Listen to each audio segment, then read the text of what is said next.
हिजो चाहिँ म घर आउँदाखेरि छोरीले पुरा यहाँ लेख्दै रहेछ। अनिखेरि छोरी यो के हो, यो के गरेको हो भनेर सोधेको थिएँ मैले। अनि मम्मी यो स्कुलले दिएको प्रोजेक्ट वर्क हो भन्दै थियो। अनिखेरि पुरा लेखेर ड्रइङहरू बनाएर कलर गर्दै रहेछ।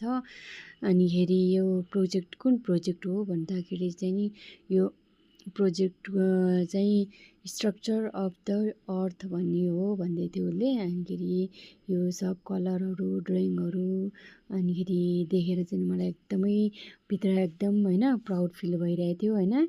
अनि खुसी पनि भइरहेको थिएँ। अनि यसो सबै हेरेको अनि ह्यान्डराइटिङहरू पनि एकदम राम्रो बनाएछ कि उसले लेखेछ। अनिखेरि यो देखेर चाहिँ मलाई एकदम भिडियो बनाउन मन लाग्यो। अनि मैले भिडियोहरू अलि सानो सानो क्लिपहरू बनाएँ। अनि उसले चाहिँ नि पुरा लेख्यो। थर्सडेको रहेछ यो, फ्राइडे चाहिँ नि बुझाउनु पर्ने रहेछ। अनि फ्राइडे म फेरि घर आउँदाखेरि छोरीले अनिखेरि मलाई देखाएर भन्यो, मम्मी मेरो 10मा 10 आयो भनेर मलाई यो सबै देखायो।